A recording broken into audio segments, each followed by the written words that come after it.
Yeah. introduction. I am horrible. I don't do introductions. I don't run any countdowns. I don't know. That's just kind of like even the content I create. Yeah. It's just kind of like one take, Jay. Mistakes and all, it's going up. But I don't do a whole lot of videos anymore because it's not that I don't want to. My whole thing is I'm going to share with you the stuff that I'm actually doing. At the beginning, it was real easy because I was building all these racks they're in the garage and putting those aquariums together. But now they're up and running. How many videos am I going to show you of me doing a water tank? I mean, that's not, I know some people do that. That's fine. It's again, what's beautiful about this is that you can do whatever the hell you want, and people will watch. Yeah. Hey, pardon, Aqua Garden Sands. Thanks for being here, man. I'll go ahead and wait for a little bit for people to start rolling in, and I'll Oh do the man, we're formal live. introduction. You did Huh? it. I said you did it. I didn't even know we were live yet. Oh yeah. Like I said, it's just one of those things where Yeah. I always find it kind of quirky and awkward to kind of go back screen and I'll bring you up. That's just Yeah. not. Hey, Carl, thanks for being here. Mark, thank you so much for being here. Sultan, let's see. Yep, Sultan. Good afternoon. I guess depending on where you're at, huh? Because it's morning for us. It's morning for us over here on the West Coast. It's probably in the eastern part of Yeah, the U.S. or something. but even it's 3 hours difference, so it would be 10, 11. Yeah, I guess it is noon. Because Central Time is 2 hours. That Yeah. is 11. Technically not afternoon. So good afternoon for you guys in the East Coast Yep. that are watching football. Um, this is the first year I've started playing fantasy football again.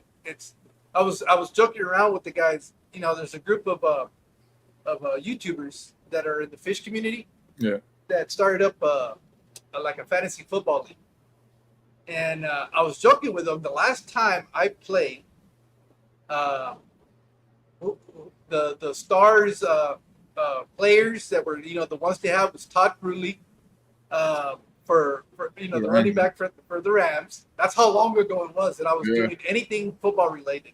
The St. Uh, Louis days.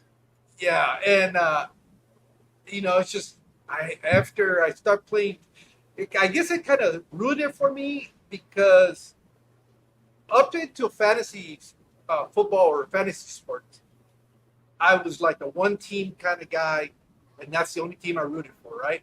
I've always But been a one team guy, man. but then you get into these fantasy leagues, and all of a sudden you find yourself rooting for teams that are on the opposite of who you're playing, and you're kind of like, why am I rooting for these guys? Just Yeah. because I have them on a fantasy football league?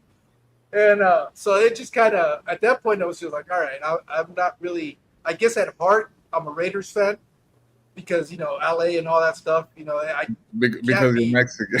yeah, you can't, you don't have another choice. It's silver and black. You get stamped that on your passport when you're born. That and Dr. Blue. Yeah. True. Forever. And, I bleed and blue. Bleed blue. so I still, as much as it hurts over the years, to see how bad. Hey, Curtis, thanks for joining us. Adam, thanks for being here. They're starting to roll in. Well, I guess we can make it official now. Thank you guys for joining us this morning to another episode of Mexicali. And today I happen to have Koryaqua with us. What's up, Uh, everybody? How you guys doing? he's got a YouTube channel, but if you really want to find out what Kory's all about, you got to go to Instagram. Yeah. I had a YouTube channel until I couldn't sign in anymore. But to be honest, it's really hard for me to create content for YouTube. So you'll catch me on Instagram, even though nowadays it looks a lot different than it used to. See, I came in on Instagram where it started becoming more similar to YouTube in the way that it's you can upload reels and you can Yeah. do live streaming. Where I guess before Instagram, from what I remember when it first started, it was just basically like a Pictures. website for photographers, right? Dude, I loved it back then. I hate like when they were first starting to implement the reels and stuff. I'm like, I'm not doing this shit. F this. I'm not blah blah blah. And then they sent me that little message like, hey, you know, if you make some reels, we'll send you some money. And I was like, But you do know, you okay? all right. Do you make money on Instagram? I They mean, took they took that away, but uh, yeah, for a cool minute, dude, Instagram was a nice little side hustle. I didn't know. Because I see all these people that are on there. The one thing that is very different, I guess, Instagram and TikTok is that your numbers can grow very quick I with think very little I think effort. it's TikTok more than Instagram. Instagram has, in my personal opinion, it's gotten harder to grow. Um, especially like especially if you're like me. I can't. I'm like my Instagram's like ADD. Like I can't pick one thing and just run with it. I'm like I'm doing this here, African cichlids. Oh, here's a Florida biotope right here, and it's just like I think it's what it is you start to appeal to a certain crowd, and that certain crowd doesn't like a lot of African cichlid keepers don't care for South American cichlids, Central American cichlids, and vice versa. You know what I mean? Like I think if I would have if I would have kept going with the Tanganyikan thing, I'd probably be more popular, or not more popular, but I would have like a bigger following. You know, but I can't sit still. I like all fish way too much. Way too Well, much and just to have one type, you know? and that's one of the things that I find appealing about you know YouTube and Instagram, TikTok is I know what I can keep, but that Yeah. doesn't mean that's the only thing I like. Yeah, Like exactly. I Exactly. love African cichlids. What I don't like is the way you normally have to set up those aquariums. That's not kind of my thing, but I love the colors that those fish have. I love the personality and all that stuff. So since I can't keep them, I live vicariously through the videos that I do watch. So I'm kind of in that whole. I use this platform to kind of watch and see the fish that I kind of like and enjoy, but I can't keep. And that's another thing. That's another thing about African cichlids. There's like it's I want to say it's like a misconception almost. Everyone's always anytime somebody says like, "Oh, I love African cichlids, their colors, this and that." As soon as I hear that, I'm like, "Okay, this person's talking about Malawi cichlids." You know, there's three different big Big lakes out lakes. there: Victoria, Malawi, and the best one, Tanganyika. But there's more than that. There's the rivers that flow to the lake. Uh, Congo River, like River Foix, all that. It's all full of cichlids, all full of cichlids, Yeah, and and I've learned that from just messing around with Steve Warrior yeah, Planet. He's actually got a nice. I'm not gonna spoil any of this stuff, Steve. If you hear it, don't worry.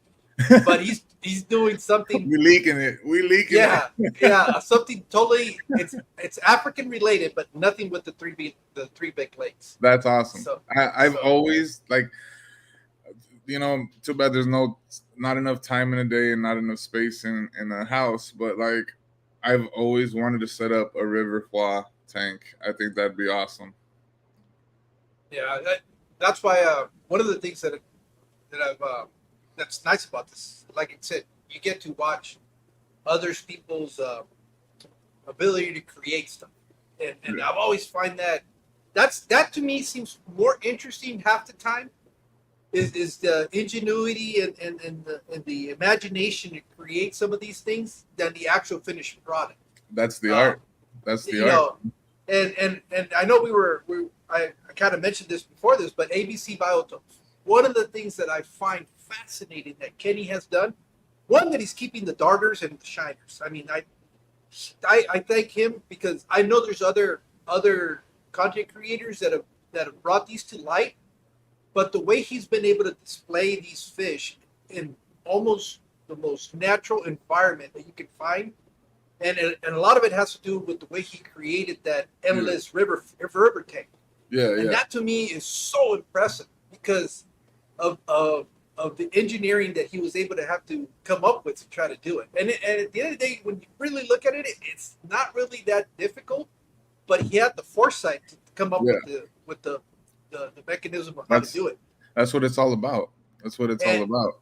and the fact that he was willing to share it, he recorded the content, he's put it out there, so anybody that wanted to, recreate that, they have the resources to be. I mean, that the material to be able to do it because it's already out there on the platform. But so watching him is made me become very aware that yes, there's some very cool fish all around the world, but we always seem to neglect what we have in our own backyard because we have it. We always want what we can't have. That's how. I think that's just human nature in general. Yeah, definitely. And I've always told people, like, it's funny because if you talk to somebody in Europe, like if you ask Chris Lukop, like, where's your favorite spot to go view fish, he'll tell you it's the United States. And all we think about here is like South American fish, African cichlids, like Asian biotopes. Like it's awesome, it's cool, but we really don't have to go that far to see something like that. Yeah. So it's just let's see, it's my partner. Oh, okay, Moises Morales, thank you for being here. Let me get a couple of hellos that I've seen some people come in here. Elishon, thank you for joining us this morning. Curtis, thank you very much for being here. Let's see, Sultan already said hi. Nene, ¿cómo estás, Nene? Gracias por estar aquí. Desafortunadamente hoy lo estoy haciendo en inglés, así que, pero ya para otra, vienen en español, no te preocupes. I try to do one in English and then one in Spanish, and I throw everybody off because even the same people. One of the things that I have to admit that I found very surprising in a very good way is the support that the people that are following me, that they give me, because they're willing to come to my Spanish streams. That's and cool. They'll just hang out just because it's me more than anything else. Yeah. And I don't understand. I greatly appreciate it. And I think it's so awesome. And it really shows even more when you're willing to listen to me speaking a language that you might not fully understand. I 100% agree with you. It's like we don't know how to take it, but it's very humbling. Like, thank you to everybody that supports us for doing what we like to do. You know what I mean? It's crazy. It's crazy. That's something I never got. Yeah, it feels weird. Yeah, it's nice, but you don't know, like you said. But you know what it is, right? We didn't grow up with a lot of love, unfortunately. No, we grew up with the chancla. We get it. We grew up with the power of the chancla. Yeah, and then when we get that love, it's just like, why are you doing this? Okay, what's coming next? When's the other shoe gonna drop? Exactly. Hey, Amisa, thanks for being here. Jose, thanks for being here. Gracias, Jose, por estar aquí.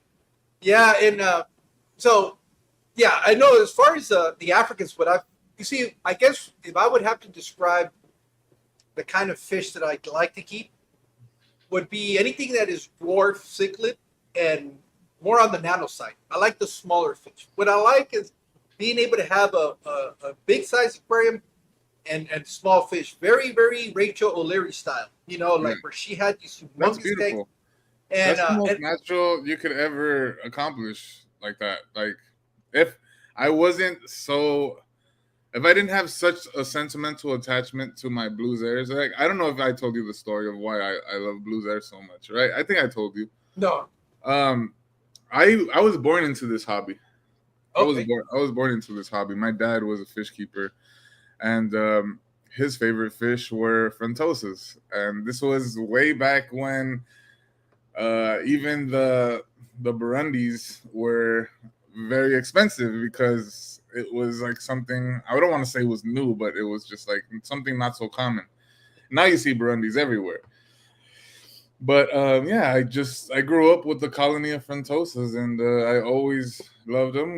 Growing up as a kid, I never had space for a big tank, but I always told myself as soon as I get space, I'm gonna set up a big tank and get some Blue Airs, and that's pretty much it. Like now, I've accomplished what I've always wanted to accomplish. So now I get to just experiment with other stuff. That's kind of what I'm doing with saltwater right now.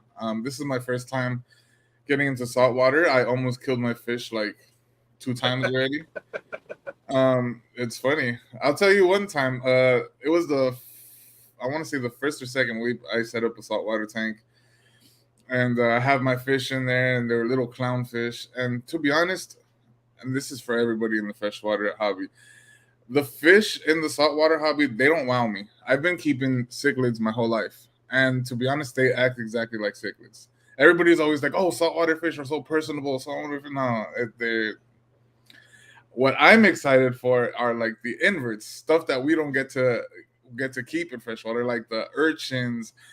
I bought a clam the other day, and that thing, it doesn't move, but to me, that thing's the coolest thing in the world. If you like move your arm over it, it closes up, and I'm just like, oh, it moved, check it out. But back to me almost killing it. So like in freshwater, water evaporates, the water level goes down, and you're like, I'll top it off later. Same thing happened with the saltwater tank. I'm like, I'll top it off later. I walk out, I walk back in, and all my fish are on the floor breathing heavy. I'm like, what the hell? So apparently you have to be on top of your top offs because water evaporates, but salt doesn't. The salinity level rises and it causes death. So that was like the first lesson I learned in the first It increases week. the salinity, right? Yeah. Yeah, that's probably another reason why I don't want to keep. Well, you know what? It would be different because I think if I kept a saltwater tank, that would be my only indoor tank that I would be able to keep. Because my wife loves them. She likes the reef tanks. That's why I got into it. I this whole time I've been with my girl for like 8 years, and since we got together, she's like, "How come you don't do saltwater?" I'm like, "F saltwater. I don't need that. Water. I love fresh water." And then finally, this last year, I don't know. I was like in a rough patch. I'm not saying like I was depressed or anything. It was just like nothing was really wowing me anymore. I'm just like I just need something new.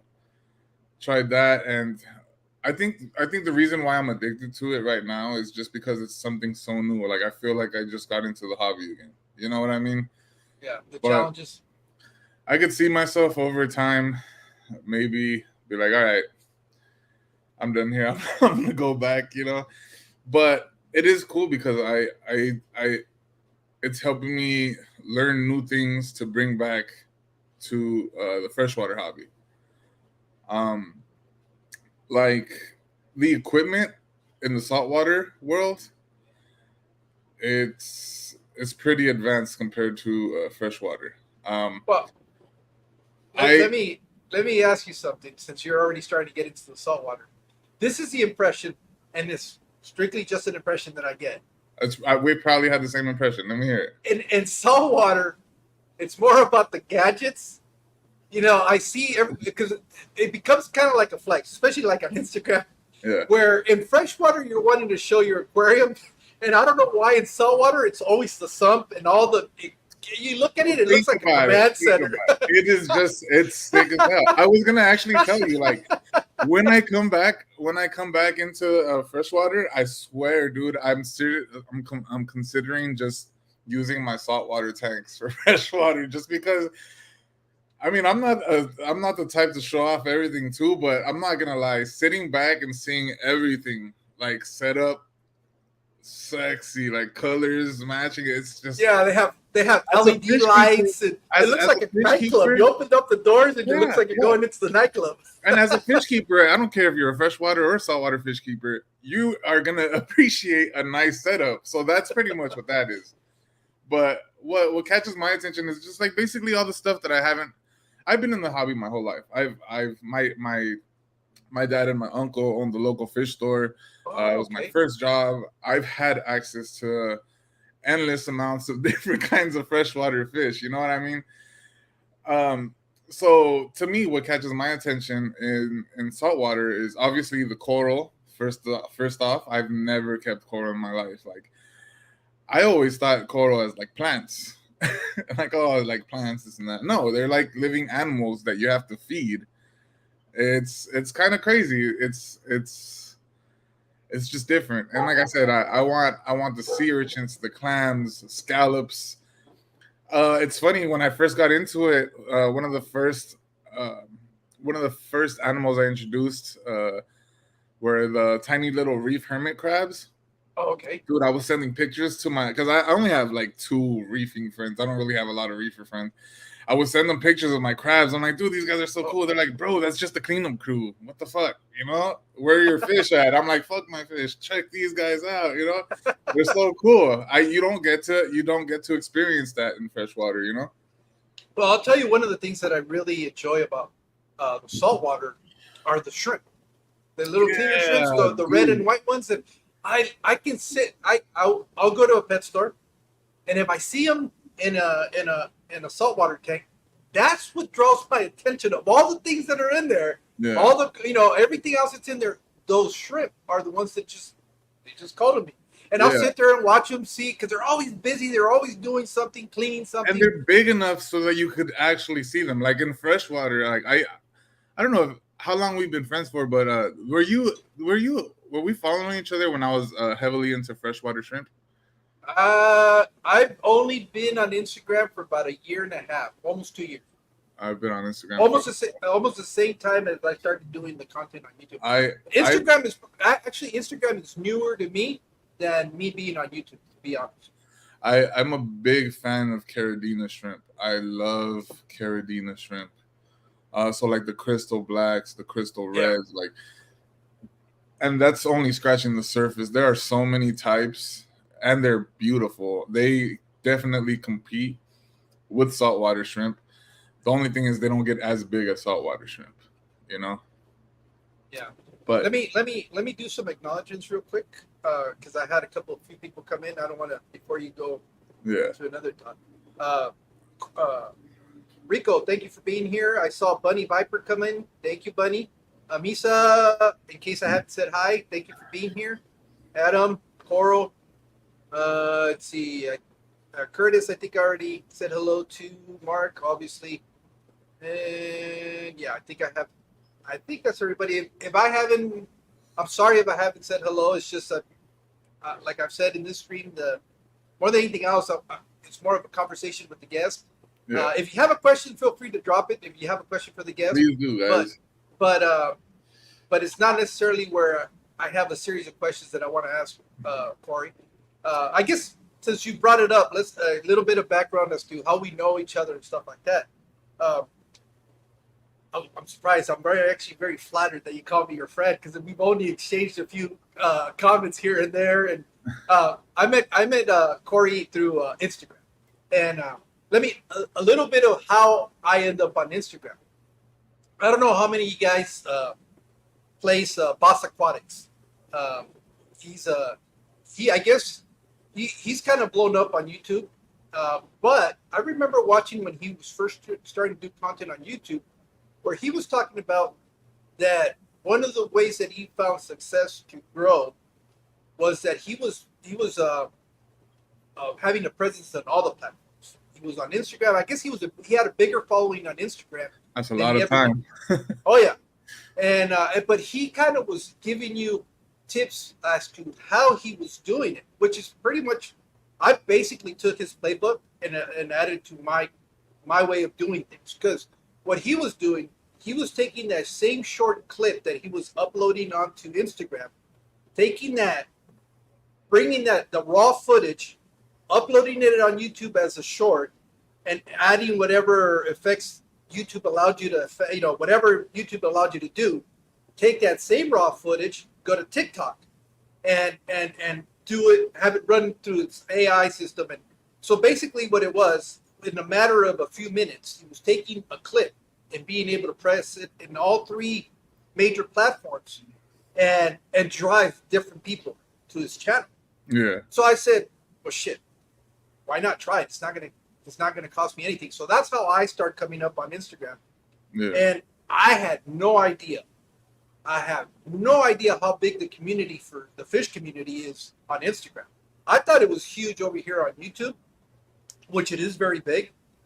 But it's a whole different crowd on Instagram that I've found, and it's a little bit different. It's got its pros and its cons, like everything else. But at the end of the day, we're all human beings, and we all have our quirks, and we all do these different things. The one thing that I've always, and I'm probably going to be the one that they're going to hate at the end of the day, is there's such an open market on Instagram to be able to do live streaming, because unlike here on YouTube where it gets so saturated, sometimes we're going over other content creators. Yeah. And that's kind of become understood that it's not intentional, but if you're ever going to put anything out, sometimes you just got to go when you can go.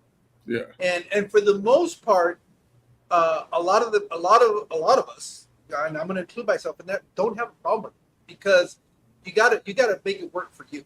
And one of the biggest things that I have in mind and is that I don't have a consistency as far as a date at a time because of my work schedule. I'm always working mornings, mids, and swings.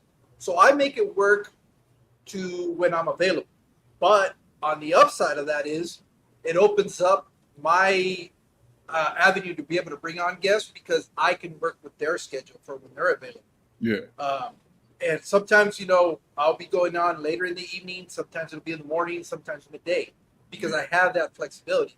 It sucks because it's hard to keep the schedule, man. Well, not only that, it sucks because if people are trying to follow what you're doing, it kind of puts a wrench in the whole system because they get used to a certain schedule. Yeah, that's kind of what happened to us. And then on top of that, we didn't take into consideration that our guests are on the other side of the world. So it's like, you can't expect somebody in South Africa to tune in at 9 a.m. to talk to you, because for all I forget the times. It's been a while since I had to do that, but it'd be like some crazy time in South Africa where it's like they'd have to be up like at 4 a.m. or 3 a.m. to do something. And the other day I had Ian at a Magic Aquarium from Europe.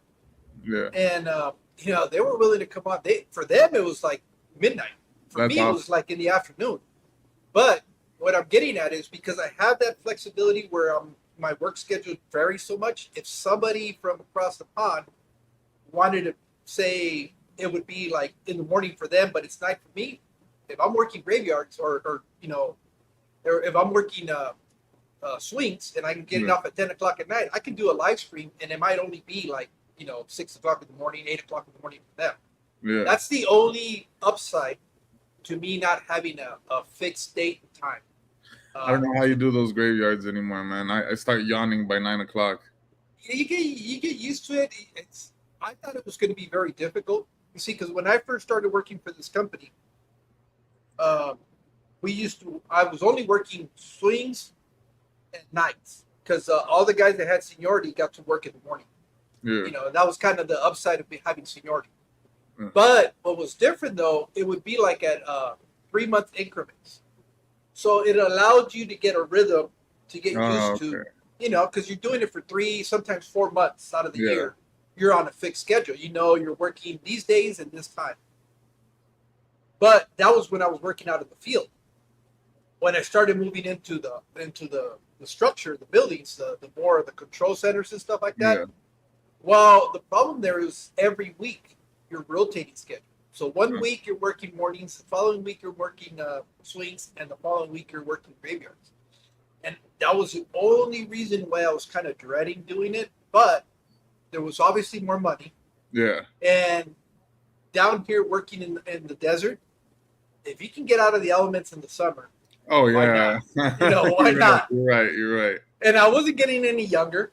And I've seen guys that have stayed way too long doing that same job that I was doing out in the field and just breaking down. I mean, by the time they retire, they're broken because it's just very hard and demanding because of the temperatures, the climate that you're working in. Yeah. And that was the one thing that was always so sad is that these guys would retire and they wouldn't be around for more than 3 or 4 years after retirement and they were gone. Burnt out, yeah. No, not only that, it's just they being exposed to all the chemicals, all the stuff that's out in agriculture. Most of these guys are dying from cancer. So it's like, I said, you know what? The quicker I can get out of being out here and get into where I'm not having to deal with these elements, the better off I'm going to be. So when the opportunity showed up, and not everybody applies for them, I was probably one of the guys with the least amount of years of experience under my belt that was able to get a position up at the control center, and I took advantage of it. I took it there, and then you were in the field. Yeah, I was literally in the agricultural fields. I mean, what we do is we're like the utility company because we produce the power for all the Imperial Valley, but we also provide all the agricultural water and the raw water for the city waters. So we're the ones that are in charge of delivering that. So basically, our agency is divided into two different sections. We have the power and the water department. I happen to be on the water department. Mm-hmm. So when I'm talking about being out in the field, we were actually working out in the agricultural fields, working the canal systems, and delivering water for irrigation up into the gate where the irrigator would take over. So we would just kind of manage the canals to make sure they didn't run over and control the gates that they have to make sure that the water is kind of where they needs to be. But in itself, it's not like super physically demanding. There is some physical work, but more than anything else, it's just you're out there every day, 365 days out of the year, in those elements. And who knows what gets sprayed out there in those ag fields, and all that stays in the dust, and it's dusty as hell. There's no way you're not going to get off a shift in your truck that you're driving doesn't look like it went through a powder pad. It's just dust everywhere. And you blow your nose. Every time you blow your nose after a shift, it would be nothing but brown because you're breathing in all that stuff. Yeah, I see it here in California. Anytime you drive from south to north, you see all that stuff. You know, it could be 100 and something degrees, or it could be pouring rain. And here's the thing, though: regulations for pesticides is relatively a new thing in the industry. They were using DDT before. That's like a really carcinogen pesticide that they were using to kill off everything. So that stuff is still out there. That doesn't have the life shelf of that being out, on those grounds. It's still all around out there. Yeah. So knowing that, I was like, the quicker I can get off doing this particular side of the job, the better off I'm going to be. Look, I was very fortunate. I've always been very driven, and I've always liked being challenged. Yeah. So when that opportunity came up, to be honest, there was probably only like 3 or 4 people that applied for it. And I just happened to, I always tend to interview pretty well. So, I was going into it, I was kind of sure I was going to get the job, and sure enough, I got it. Now, I've always envisioned myself getting out of California. So, knowing that, I knew that once I took that avenue of my career, there was an opportunity that would lead me to be able to move to Arizona, which is only about 55 miles away, because that's how far the Colorado River is from the Imperial Valley. Yeah. And I knew they had the dam that they managed. So I was thinking that I was going to be at water control in Imperial for maybe 5 years until an opening opened up in Imperial Dam. But I was very fortunate that it happened a lot sooner than I expected. So that's why I'm now living literally on the border of Arizona and California. But I just happen to live on the Arizona side. That's so cool. it would be the equivalent of saying going from Redlands to East LA. That's how far I am. So are you like closer to San Diego? 3 hours. Oh, that's no. Yeah, from here where I'm at, it's 3 hours, or 3 hours to Phoenix. I'm actually right in the middle of that. Cool. I would be the refilling point from San Diego to Phoenix. If you're stopping to get, you would want to fill up in Yuma because gas is like $2 cheaper than California. Wow, everything's cheaper in California. And that was the other reason. That was the other reason why I wanted to get out. You see, but I'm kind of working the system because I'm living in a cheaper state, but earning California wages. I still pay California taxes, state taxes, but my dollar does. It was one of those craziest things that I gotta. Not only did I get a pay increase because the position paid more, but I also got an increase because I came to where my dollar is worth a little bit more. So that's good.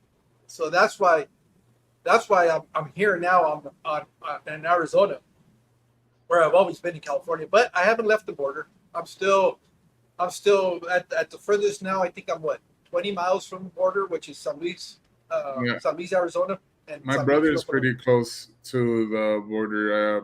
I think he's in. I think it's called Santee. Have you ever heard of Santee? Oh yeah, up there in San Diego area. Yeah. Yeah. So he's really close to the border. Yeah, he's got about a good 25 miles maybe from Santee. He's down by Lakeside, all up in that area. Yeah. I actually went up there and did some fishing. There's a lot of cool. There's a lot of cool aquatic plants up there.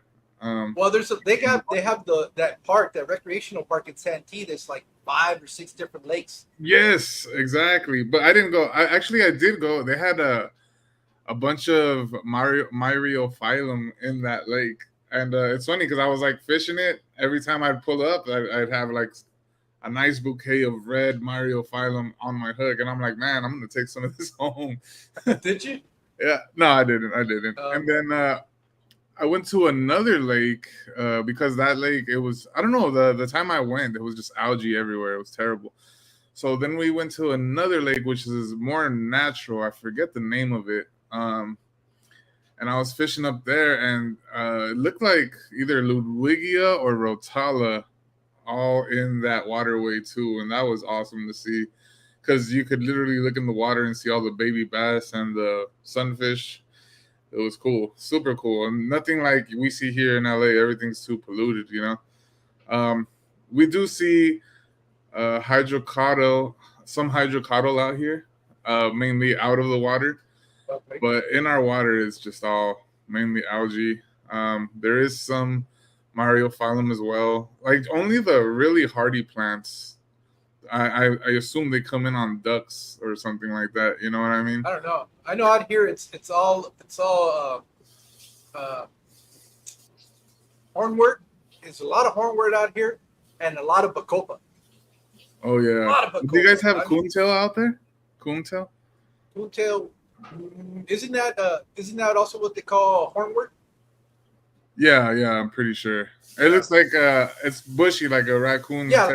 Yeah, but the needles are like almost like pine needles, right? Super. They're not the delicate one. It's not kabamba, right? Yeah. It looks like kabamba, but it's not. Okay, yeah. We do have. Yeah, I know in Spanish that's what they call it. Foxtail, cola de zorro, is what they call it. So that's the little translation. But I know it as hornwort. The cool thing about you is you have cool rivers by you, man. Like you could go hit those rivers up. I have the LA River, and nobody wants to go dip a net in that. You don't know what you're gonna catch. I'm not gonna do that, man. Yeah, out here we do have. They all stem from the Colorado River. Yeah, they're irrigation canals that they built, but they're dirt. They're dirt lined for the most part. So you have like out where I work, we have striper bass. And they're huge. I mean, that's the big thing. They go fish out there. They have in the canals, right? No, this is at the reservoir. Whoa. This is at the reservoir. The canals, what you're going to find in the canals mostly is going to be catfish, carp. There's a ton of carp, but they used it to combat is it hydrophilia, hydrophilus or something like that. Oh, hydrophilia. Yeah, and that was growing like crazy in the canals, so they had to find something that would eat it. That's the thing that sucks, though, is because like they'll bring out carp to battle that. I'm sure there's some type of, I don't know. It's just a shitty situation. You combat something that's not supposed to be there with something that's not supposed to be there. You know what I mean? Actually, that's how we get all the invasive species everywhere, though. That's where mosquito fish are all over the world. You know. I wanted to start a movement. I like fishing. And if you look at the Europeans, they're big on carp fishing. They're big on carp fishing, dude. They'll go and pull out these massive carp. Here, nobody cares about carp fishing, really. Every time I go to a lake or something, there's always one guy with it looks like a saltwater rod with a little tortilla maíz, cast them out there. Like, we need to normalize that. I feel like that will help with some of the overpopulated carp population. Well, here's the thing, though. I guess the problem with carp is that they have a lot of bones, and it's tough cleaning, and that's you that's have the to problem. eat them, throw them on the shore. Feed well, I know out here there's a big community of Asians that'll go and I know it sounds like fucking stereotyping, but it's not. That's who they are. And quite honestly, they're Koreans that are going out there because I've stopped and talked to them and asked them what they're fishing for, and they're after the carp. That's what they want. They want the carp. Because we're over here overfishing bass and trout, pulling out little baby dingers and stuff, and they're pulling out these massive carps, and it's just like, what the hell? I've never caught a carp before. I never. I have a my buddy Ryan, my old co-host. He was out there trying to catch carp on a fly. I think he actually landed one, and I was like, I didn't even know carp went after fly like that. I thought they were like bottom feeders because that's pretty much what they're doing, right? Well, they'll eat the vegetation. They're more herbivores than anything else, but they're opportunistic. It's no different than a catfish. So they'll eat, Yeah, but catfish I feel like they're easier. I caught a catfish on power bait. I want to say like a few months ago. I was like, what the hell? It was weird. I thought I had like a log. I'm like, damn it, I'm Well, that's the other thing. That's the other thing they like to fish out there because they got the big channel cats. I've seen guys standing with channel cats, they're holding them up and the tails curved on the ground. It's so Jeremy heavy. type photographs. Yeah, and it's like, God damn it, I want to. How people swim in the water with those things? Yeah. Those are freshwater sharks. Yeah, pretty much. I think I don't know if you have watched any of Jeremy Wade's. I forget what the monster fish. Yeah, Monster River Monsters or something like that. Dude, yeah, there was an episode where I was watching somewhere in South America. Catfish are like eating people over there and shit. I'm like, whoa, that is crazy. That was my introduction to Arapimas. Oh yeah. Yeah. And that's when I started hearing they were keeping them in the hobby. I'm going, what the hell? What are you doing? You know how crazy I am, George? You know how crazy I am? I emailed Jeremy Wade's agent to try to get him on my show. On your show? What happened? Yeah. Did you guys get anywhere? No, we didn't get anywhere. No response, no nothing. They're just like, who the fuck is this guy? Get out of here. Well, I think it was apparently he hates humans, which is cool, Like, oh, okay. He's not a social person, though. As a fish keeper, you kind of understand, like, yeah. Well, I think fucked a lot of shit up. I think predominantly a lot of the people that are in this hobby are introverts. They don't like. I'm kind of the oddball because I love talking to people. People have gotten to know me. Unless you're watching Fish Fancy Boss. There's only one person that likes talking more than I do, and that's Steve. Steve can have a conversation with himself for an hour and a half, and I can probably get 2 or 3 words in. But that's fine. It's a balance. I feel bad because Steve, he'll hit me up, man, and I'm like knee deep in work, and I'm trying to like respond to him, and I just feel bad. I can't give him like my 100% attention just because I'm always swamped, man. But he's definitely, I don't know, man. He's cool as hell. I like talking to him every time I do get the chance. He's a good guy. Well, I'm kind of glad that Steve accepted to try to do the project we're doing together. Yeah. I stumbled across Steve from another friend in common, but Steve is an encyclopedia of knowledge. I love Steve to death. Smart. But when I talk to Steve, I know it's going to be a 2 to 3 hour conversation. So I got to have Steve time when I talk to Steve because it's never. I love it because he always tells me to make a long story short. There's no such thing. I know a long story short means it's going to be an hour conversation. He never cuts, and that's where me and him can be a little bit different. I can be very short and direct when I need to be, and be able to for example, we're trying to figure out a time and date for our next episode. Yeah. I could tell Steve, look, we can do this, and this, and it's probably a 1 minute conversation. I can have the same conversation with Steve, and it's going to be an hour and a half. And maybe after an hour and 25 minutes, we'll finally get down to the nitty gritty. We'll talk about a whole other stuff. We'll talk about 3 or 4 episodes that he wants to do down the road. And at the very end, it's like, oh, yeah, you called me for this and this. Yeah, dude. Yeah, but I love him to death because he just knows so much. The thing that I like about Steve, I don't know if he's in here. He's probably all big-headed now that we're talking about stuff. Steve, you see, that's the one thing I was just playing. that I admit that I admire about Steve is that he's very loud and he's very boisterous and he's got a huge personality, but he's very humble. That's kind of what I was gonna say. I was gonna say what I like is that he stays himself like he doesn't front. You know what I mean? Like he's real. He doesn't Yeah. change who he is to appeal to anybody, but he still smacks you in the face with that knowledge, and I really like that about him. That's super dope. I don't like people that present themselves in a way that isn't them. Um, that kind of like grinds my gears a little bit, you know. Not to quote Peter Griffin or anything. Well, um, and that's why that's always been the case for me, because yeah, when it comes to how I learn, I'm not a bookworm, and this yeah, is even going all my life. The problem is I'm so hyperactive that I can't sit still and read stuff. I'm if you watch me at work, I'm listening to a podcast or a live stream of something else. I'm watching the system and I'm answering phone calls. But if I'm not doing that, it drives me nuts. I can't sit in one place and have it and be do one thing. absolutely Yeah, quiet and focus on one thing 100%. That's never been the way I've been able to learn.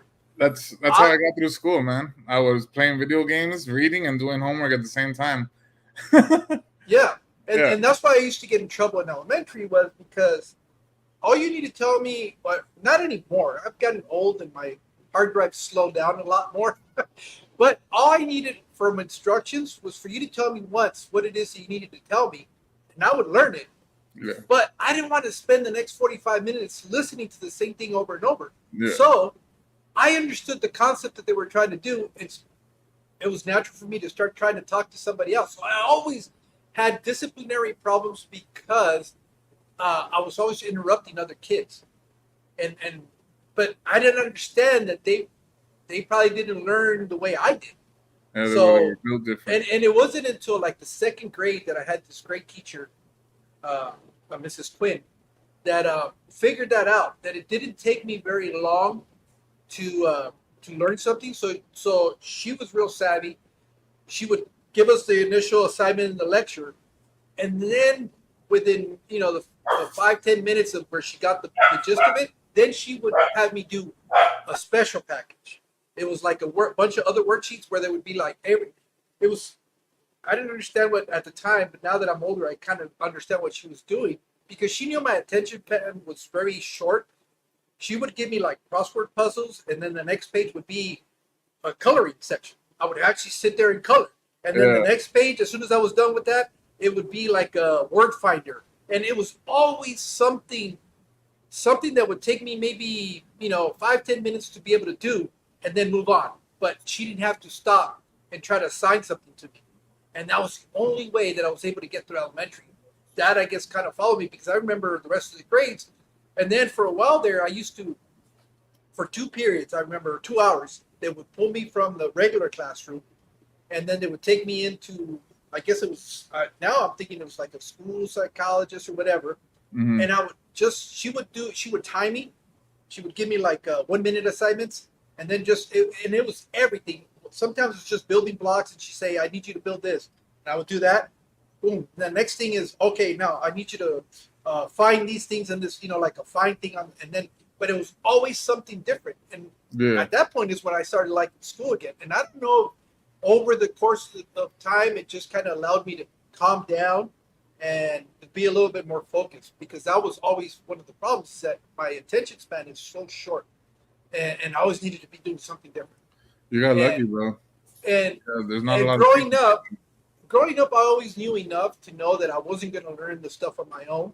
So I always surrounded myself with people that were book smart, and I Yeah, learned from them because nice. I would ask them, and they would tell me, "No, I mean you got to do it like this." I like, "Okay, I got it now." And that's kind of followed me throughout my life, even now with Steve. That's why I love being around Steve because Steve has all this information that I'm not going to bother researching and looking up. Yeah, But by me doing the stream with him, I am learning so much every Saturday that we go live because it's all, I'm more of an auditory listener and learning than yeah, I am me sitting down and read. I'm not going to read a paper. I've tried it. He sends me paper all the time. And I always go, hey, dude, just give me the rundown, dude. I'm not going to read it. Yeah, yeah. I'm kind of the same way, but if it's something that I really like, I can actually sit there. Like I have I've a, like a bunch of Tanganyikan books. I have carnivorous plant books. I if I really like it, I will read and I will like learn. Sometimes I'll have to read it twice to get it to actually stick. But I kind of feel you. Like if it's something that I'm somewhat interested in, but I'm not fully invested in it, I'm probably not gonna read it. If I don't have to, I won't do it. But I will tell you this: I'd rather get my information from a book than anybody on Instagram or YouTube. You know? Uh, oh, I know backstage, there was a conversation we were going to have that we said we're going to put a pin on it until we came on the live stream, and I said, no, let's not talk. You even said, no, I don't want to talk about that. Let's talk about it on the live stream, because we were having all kinds of conversations. Yeah. But maybe this will. Hey, Ross, how you doing? Okay, the one thing I've always wanted to know: how did you guys manage to get Ivan on your guys' live stream? What did you guys have to do to be able to do that, pull that off? Actually, I reached out to him on Instagram, and then I emailed him. I was really on the ball when we first started. Finally, I got him to respond. Ivan Mikolji, he is the most down to earth person you will ever meet. He gave me his number. I gave him mine. He called me. We would talk, and it got to the point where we consider each other friends. Like, hey, my friend. I'll text him and be like, hey, Kory, my friend, how are you doing? Like, hey, I'm doing good. We'll start talking. And that's pretty much how it is, dude. Mikolji is one of us. He is not a big-headed guy, and unfortunately, he's probably not the most popular guy on Instagram either because a lot of people don't know who he is. Well, I But know when you guys brought him on, he still really hadn't blown no, up, right? no, Well, and blown up in parentheses in because Instagram on Instagram. yeah, because even now a lot of people don't know about him, which is so surprising. On YouTube, they do. He has a big following on here, I think. Right? It's been a while since I've actually been on YouTube. Not as big as you would think somebody like him would have. I mean, Dude, that would be, you would think it would be like a name that as soon as you mention it, most that's kind of people what know. turns me off. Like I love social media. If it wasn't for this platform, I wouldn't know all the people that I do know, all the friends. That's what drove me to get on social media. Is I was talking to my girl about my tanks all the time, and I could tell it's going in one ear and out the other. So I'm like, I need friends. So that's why I made an Instagram. That's where I started. I started on Instagram, and like the longer I got into it, I kind of saw it turn into a popularity contest. And I'm not throwing any hate towards anybody, but I started seeing uh, like beginners with money that like could go out and get a nice fish and a nice tank um, become more popular than somebody like Ivan Mikolji, who actually goes and swims in like all these places where all these beautiful fish are coming from. You know what I mean? Like it's crazy. Um, Another one that should be more popular is Heiko Blair. He's the one that found I believe he found one of the species of ultimate angelfish and brought it to Yes, the hobby. And and discus too, right? yeah, and nobody cares. It's all about arowanas in a big tank, or Well, but stingrays. you see, it's the thing is, and this is that conversation we're having, the difference between hobbyists and content creators. And I know I sound like a broken record because I just talked about this on Saturday, but it's not that I'm hating or Yeah, not it's not hate at respecting content creators. It's not that, but you got to understand there's a difference. There's to me, and this is my opinion, a content creator uses the fish in the hobby to create, their material. Where a hobby is keeping the fish that they want and just happens to share your experience. I think that's where it's. I know it doesn't make any sense because we're all creating content, but what I'm trying to differentiate it is what's the difference?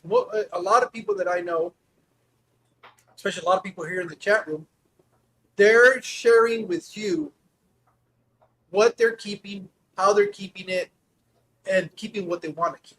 It's not going and say, for example, I don't want to. What's a fish out there? Okay, arapaima. Let's use that.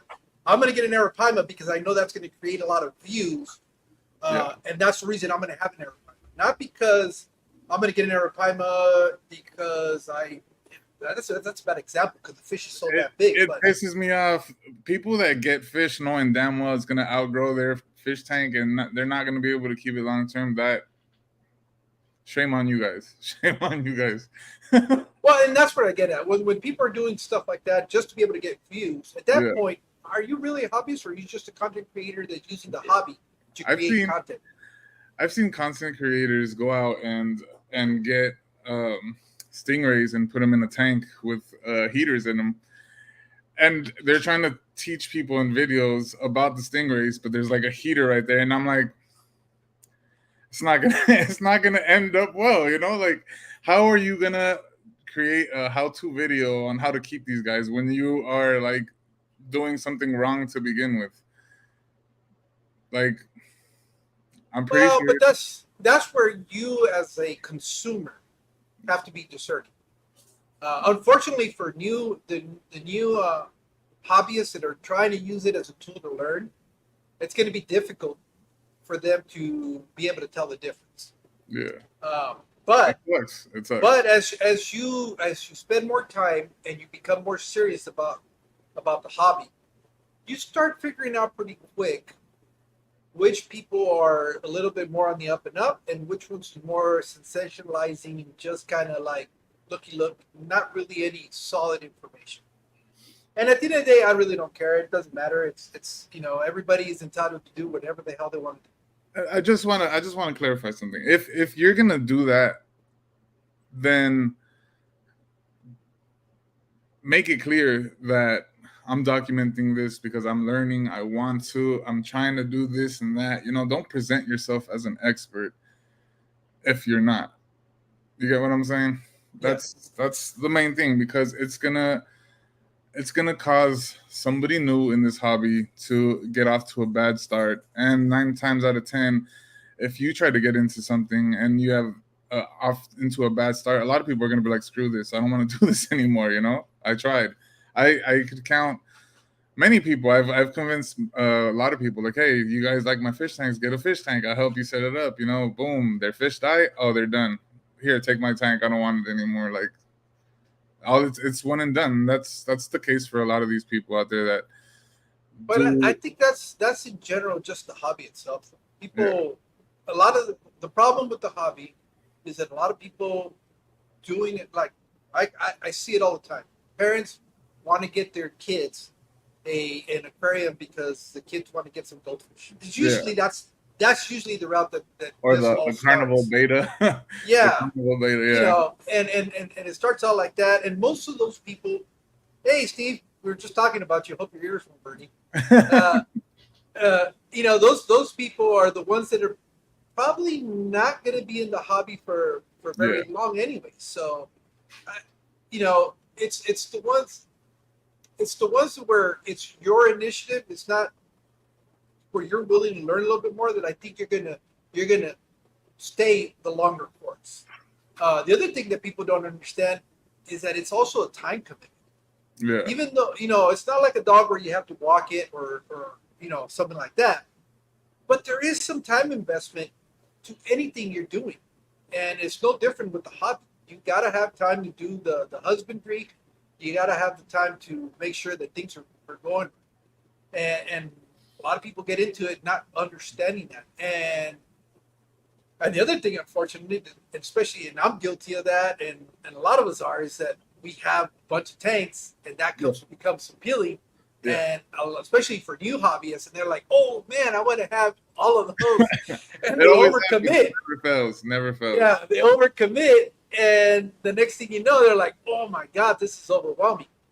And but I think it's also part of the process of growing in the hobby. And it's all part of the stumbling blocks to make you grow and evolve. And all that. Yeah, Uh, definitely. but yeah, and as What far doesn't as kill you makes you stronger, and that applies directly to the hobby too. So, if you could get past all the damn, I want to quit, you will be a better fish keeper at the end of the day. That's what I tell everybody. Oh, their fish died. That sucks. Do you know how it died? Yeah, good. Try again. You'll have much more success the second time around because you know exactly what you did that gave you that result, and you could avoid it in the future. You know what I mean? I'm not a quitter. I don't like to quit, man. I'll try again. You know? yeah, and I think that's kind of a trait that anybody that's in this hobby has. Is Yeah. that willing to accept that challenge and say, okay, I didn't get it right this time. Let me learn from what I made, what mistakes I made, and let me give it another try. I'm gonna figure this out. One way or another, I'm gonna figure this out, and I'm gonna learn. Whether it's to trial and error, or it's reading a book, or it's reaching out to someone, but most of us will figure it out because that's just a personality trait that we all have. Yeah. We accept that challenge, and we want to move forward. Hey, Steve, are you going on in a half an hour? Let's see what he says. I think he's going on in a half an hour.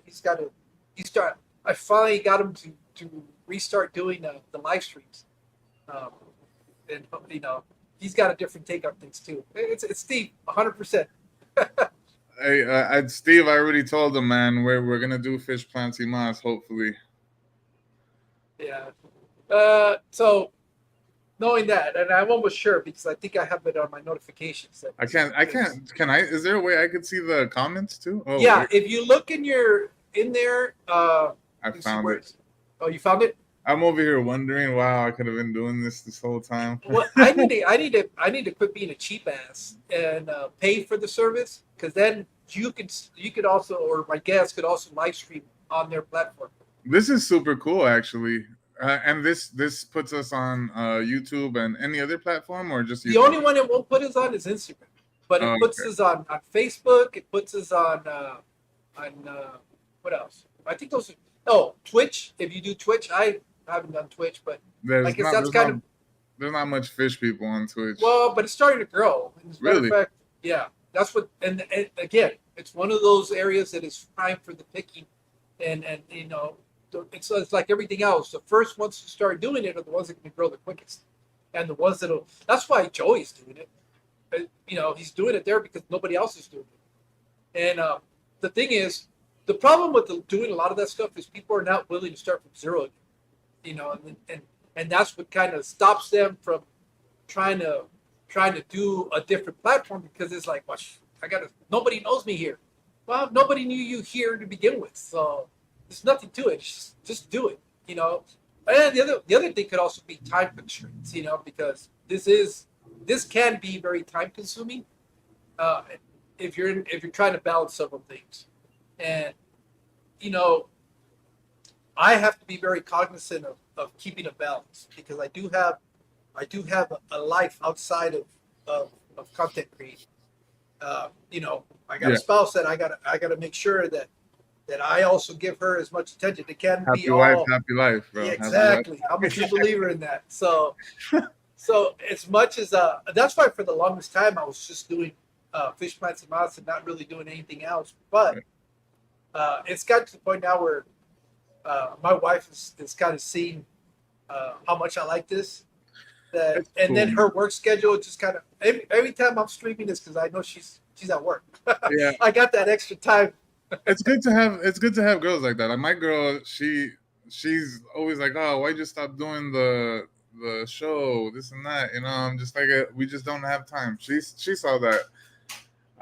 Like I enjoy talking, nerding out and stuff, and she encourages me to start it up again. Like when I told her, I told her this morning, like, hey, I'm gonna go live with my friend on YouTube, and she was like, oh, that's cool. I'm glad you're doing it. I'm like, oh, this is for his show. It's not for my show. And she's like, oh, whatever. But like I said, I have my friend Josh. He wants to keep it going too, and he's. I don't know if anybody here has ever seen any of the Glass Box Ecology episodes, but it was, I would say, George, it was a pretty structured show for the most part, right? Like, Yes, it was very informative. I liked it. As a matter of fact, it was a lot of um, work. Steve and I took a lot of inspiration from the way you guys were creating that stuff to kind of emulate a little bit of being a little bit more of a serious. If you go watch Fish Plants y Mas, you can see our growth and our evolution. 'Cause at first, it was a little bit of mix of everything.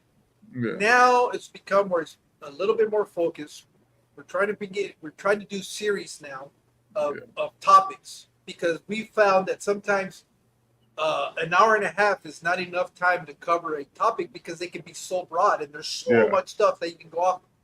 And we've gotten on that path where we're trying to bring in interesting people that'll help us expand on those topics we're trying to do. And right now, a lot of it is like wild collecting and some of the native stuff that we're doing. And that's kind of where it's a series of videos that we're doing. We reached out a couple of I content was creators that have, huh?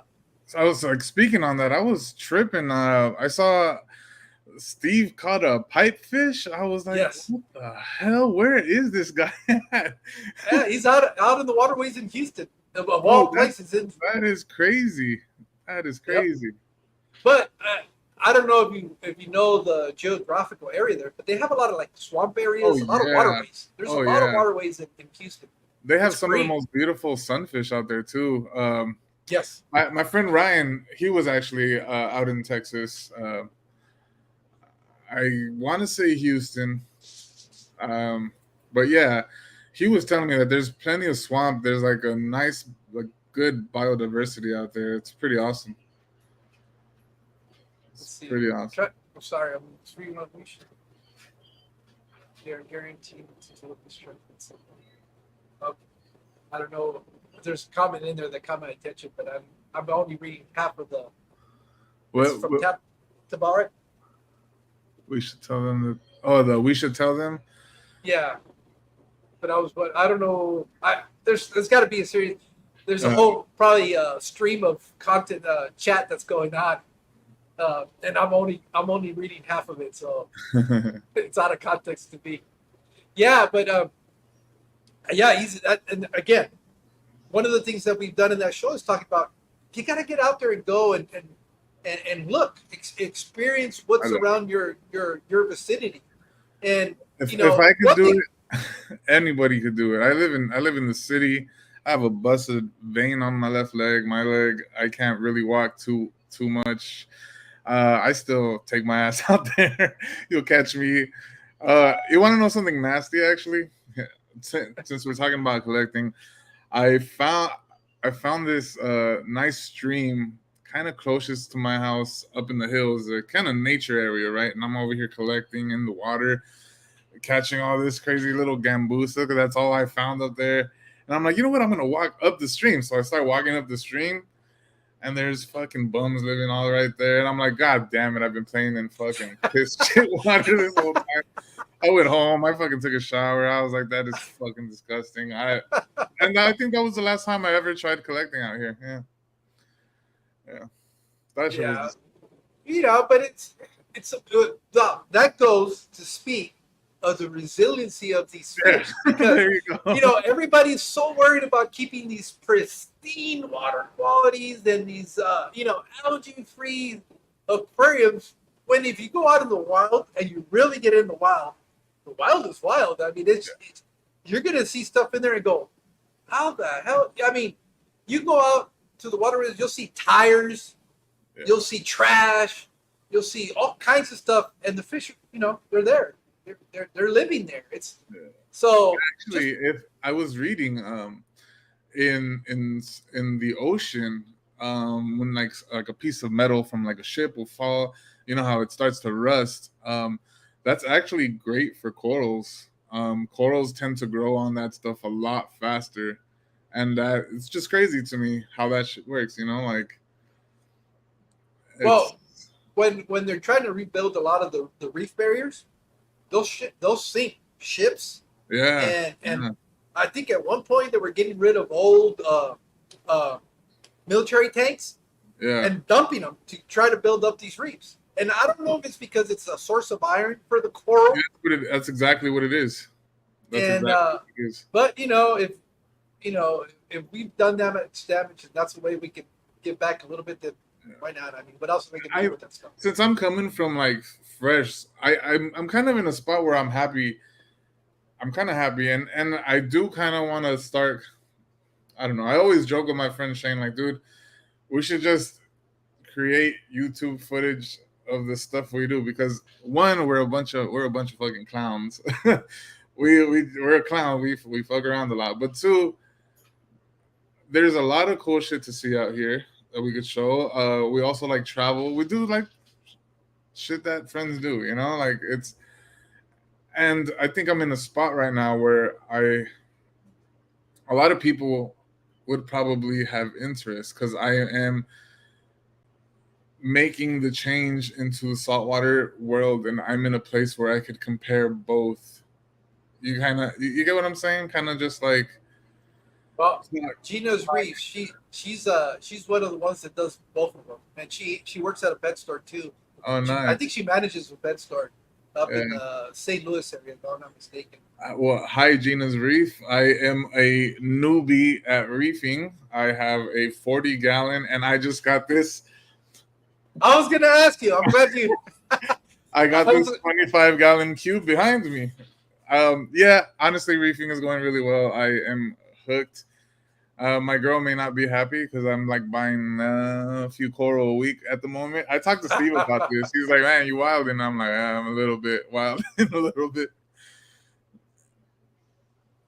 The clash. Instant.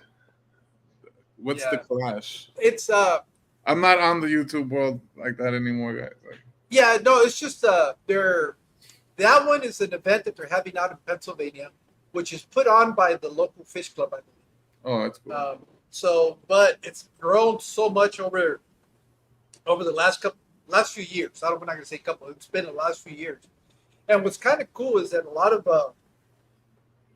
on YouTube, and it might be the same thing on Instagram, but in YouTube we have a pretty strong community of I see hobbies. that. I see that. That's And pretty most cool. of these people that are here are also, I mean, you'll see once if you start watching some of the YouTube videos, like Rico Stan, he's been the guy that has used his platform to give each one of us a spotlight to be able to have access when we're starting out. And he likes to bring in people that don't have a lot of followers and be able to give them a platform to highlight. And I think that is so neat that Rico You know has what's done funny? I didn't know any of you guys when I tried doing YouTube, right? that. Yeah. And I think I told you when we first got in, when you shared my YouTube channel that I got kicked out of.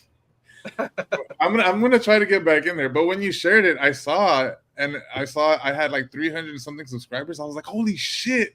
When I was putting these videos out, I had like 12 subscribers. That's why I was like, man, screw this. I tried, I tried, and I'm not. I didn't get any success. But I guess YouTube, it takes some time to get the ball rolling or something, huh? The algorithm has to pick you up. But that's what I'm saying. With Rico, for example, he's got a bigger audience. Yeah. Being on this show, it allows you to get exposed to a lot of his viewers, and subsequently, a lot of those people, out of curiosity, will come and check out your channel. It doesn't guarantee that that's going to Yeah, happen, of course. because at the end of the day, you still have to put out something that people want to watch. Yeah. And but him taking that initiative to do, and they're called focus on, what he does, and I had the privilege of being on there, and it helped me tremendously because it exposed me to almost everybody that is in the chat right now. At one point or another, cross paths because we were on Rico's stream. Are you strictly only doing this kind of stuff on YouTube, like, or do you put out videos every once in a while? I was putting out a lot more videos. I'm going to be honest with you. I haven't. The last video that I created content for was a little riverbank tank, a 10-gallon riverbank tank that I did. But my thing is, and I always told myself, I don't, and this is, again, it's not a knock on people that do this because they do it much better than I do. But I don't, like, for example, how many videos out there have you seen that it's like the top 10 this or the 5 best? Hey, I got some of those, man. I got. Yeah, and again, it's not it's nothing against that, but I don't want to do that because the people that have done it are doing it better than I am, and it's just why am I going to add more to what's already exists out there when there's much better quality stuff? To be honest, those are like some of the most popular videos that They are. Yeah. They do tend to be that, but like I said, it's just the way I record stuff. I just put the camera, let it roll. I don't edit shit. That's kind of what like I was saying, like if I get back into it, one, it's gonna be way less professional. I'm not gonna do all those hours of research anymore. Like it's gonna be way less professional. There's gonna be cussing in it because it's who I am. I don't want to be fake, like I cuss. Luckily, Rico, there wasn't much to expose, so that was a good thing. Whoa. But yeah, he's a good friend of mine. It's funny. Look, what I've loved about this experience, I've been able to make friendships without really meeting somebody in person. That's I cool. can really say that Rico, we're very like-minded. We seem to have a lot of similarities. We kind of live in some of the same areas, and so that's allowed me to really have a connection with Rico, and I really do consider him a friend. That's cool. You're another perfect example of that. We never really have met, but we have exchanged conversations, texts here and there, a couple of phone calls, but it hadn't really been more than that. This is probably the longest we've had a conversation face to face. Well, the closest thing that we're going to have to a face to face conversation. Yeah. Well, maybe next time when you come out here, you could let me know and we could meet face to face. Definitely, definitely. And like I said, and the reason I didn't reach out to you directly is because we had spoken maybe a week before that, and I knew how busy you were. Yeah. And the last thing I want to do is and it's work. I know you're busy. It's not like you're busy with other stuff that you could probably say, oh, okay, I can probably make a little bit, but work related stuff. To me, it's always going to have a priority over anything else. That and your working relationships. My wife knows that she comes first before any of the stuff that I do. The only thing that comes before her is my responsibility at work, because without the work, it doesn't pay for what we have. So But then after that, it's also her. It's her, and it's not even my family, because I don't live with my family. They're my family, but I live with her on a day-to-day basis. So obviously, she is the second most important thing that I have. So I'm never going to put her third to whatever it is that I'm doing. So, and as long as I hold to that, and I show her that that's the case, I think I'll be fine. You got your priorities. The minute that starts slipping, and I feel that this is taking away from my relationship, I'm going to put a pin on this. This is a hobby that I truly enjoy. This gives me an opportunity to interact with people that I truly enjoy, but it doesn't come before my relationship with my spouse. Exactly. And you have your head on right. That's exactly how I see it too. My real life responsibilities come first. This comes second. Yeah. Well, I know you're doing the saltwater now. I know. Oh, I think I was about doing the show again that we were kind of talking about it. Oh yeah. But yeah, it's gonna be way less professional. If you guys weren't aware, I had a show called Glass Box Ecology. We had some pretty solid guests: Biotopia Thai, Thomas from Congo River Nature Photography. I'm probably butchering the handles at the moment. It's been a while since we've done anything. Unfortunately, that show, it's not gonna continue just because me and my friend Ryan, we both got different new careers, and it's just doesn't line up. And also, like, the people that we were interviewing are from all over the world, and it's just really hard.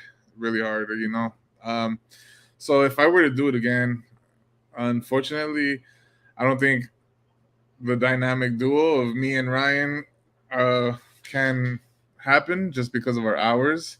If I would do it again, it's probably going to be with somebody else. Um, I I work too much to put in as much time as I used to be putting in, so it's going to be a lot less research. It's I kind of like this, just conversation, and see where it goes. But we'll see. We'll see.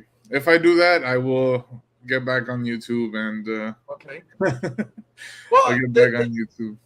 the only okay, the only reason why I find Instagram a little bit frustrating is because you're so limited as to the number of people you can have on at once, which is not a bad thing because you're only allowed 4 people at a time. Yeah.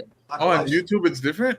Yeah, well, like this platform, on the free version of it, which is StreamYard, you can have up to 6.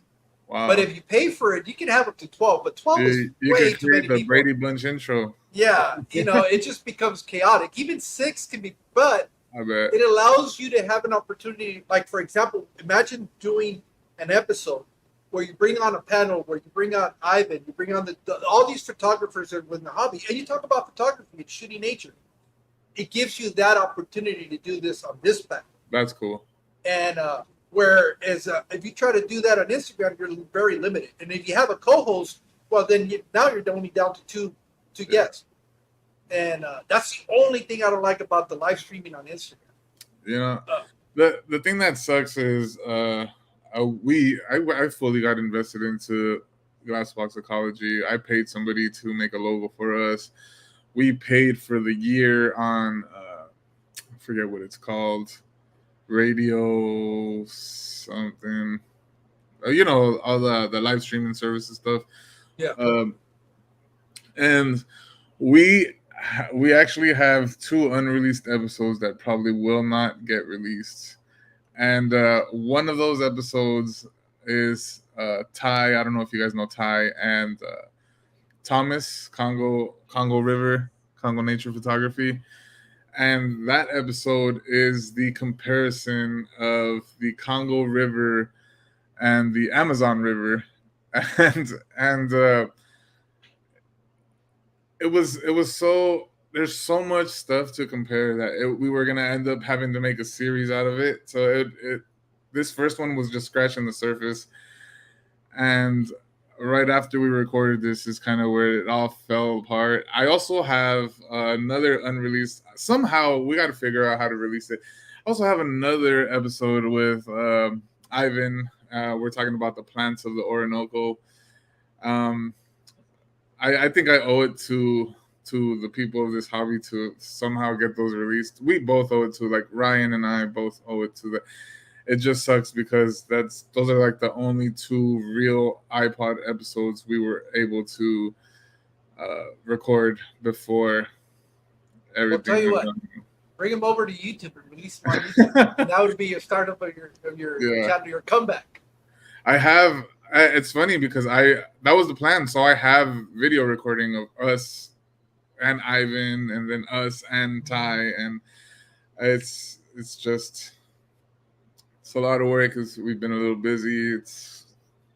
But we need to release that. It'd be stupid if I just held on to that for the rest of my life. It's something that I feel like everybody that's into biotopes at least has to see. Well, that's the other thing we didn't get into was the biotopes. But yeah, I'm gonna definitely have to bring it back again because there's so much stuff that we still need to talk about. But I know Steve's going to be going on in about 7 minutes.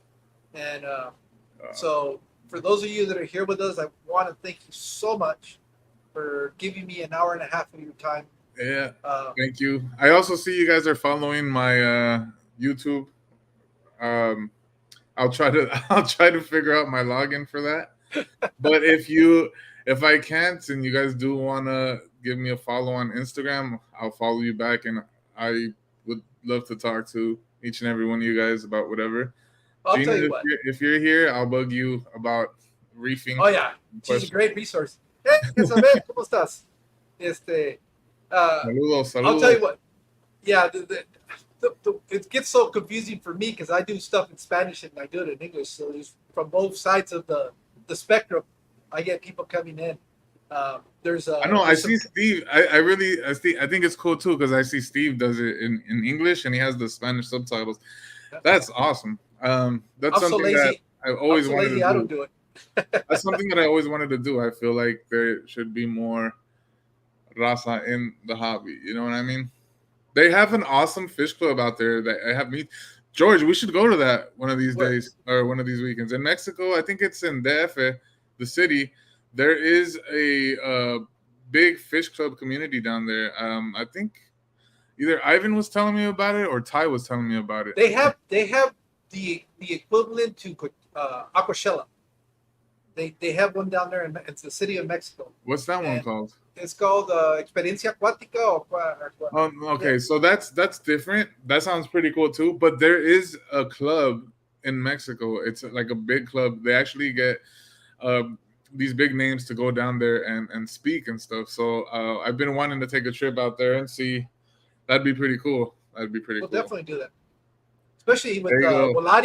With Volaris and the flights being relatively inexpensive. Yeah, For like $60, $70, you get a round trip flight from Mexicali to El DF and back. let's do it. I'll drive to yours and then you drive to the airport. Yeah, exactly. We can do that. But okay, so for those of you that were here, Kory, what's your handle on Instagram? Koryaqua. Koryaqua. And hopefully soon. Oh, what I was going to say, if for some reason you have to create a new YouTube channel, make sure you send me the link and I'll help you put it out there. If I do, I'll go live and I'll invite you and Steve and whoever else wants to join. All right, you got it. For sure. All right. Thank you guys. Make sure Warrior Planet tags. He's going to be going live in about 4 minutes. Make sure you swing by, and I believe, and hopefully this happens. Jeffrey Watts is going to be on, and hopefully he'll finally get in front of a camera. Because every time he's on, he's either a caricature or avatar. It's never really Jeff who we get to see. It takes a lot to get used to showing your mug. Well, Jeff is kind of a private person, but I've been very fortunate that I'm kind of a friend of his, that he's allowed me to see some of his tanks. He's got some really nice stuff. He's doing some really good stuff. Huh? But he's very private and he's very shy about, because he says, I don't want to use this as clout. That's what he tells me. I don't want this to be as I feel you. I feel you. I feel that 100%. Cisco, on the plants, I'll send you an email. I haven't forgotten. I've just been busy. Thank you. Thank you, Misa. All right. Well, thank you guys. And see you guys on the next one. And you guys take care. Thanks, guys. Thanks for having me, George. Let me go ahead and end this.